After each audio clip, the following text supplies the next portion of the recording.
তারেক রহমান স্পষ্টভাবে আমাদের নেতাকর্মীদেরকে বলে দিয়েছে, কোনো দলের সমালোচনা আপনারা করবেন না, কোনো দলের বদনাম বলবেন না।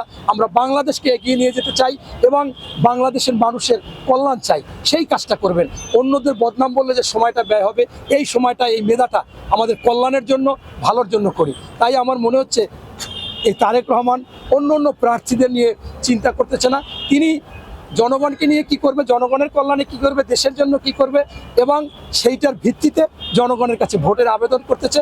এবং ইনশাল্লাহ আমার মনে হয় এই বাংলাদেশের তারেক রহমান সাকসেস, এবং আমার বিশ্বাস যে তাকেই মানুষ ভোট দিবে।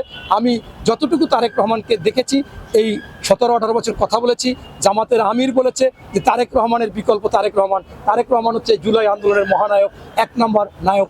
অতএব জামাতের আমির যদি বলে থাকে একটা শক্তিশালী দল হোক আর বিরোধী দল হোক বা সরকারে আসার মতো দল হোক, এই বলছে, তাহলে অবশ্যই আজকে দল মত নির্বিশেষে সকলের কাছে তারেক রহমানের গ্রহণযোগ্যতা অনেক বেশি, এবং তিনি নির্বাচিত হবে। ডাক্তার খালেদুজ্জামান তিনি বলতে পারে, কিন্তু আমি নিজে বাস্তব প্র্যাকটিক্যাল দেখেছি, ইনশাল্লাহ তারেক রহমান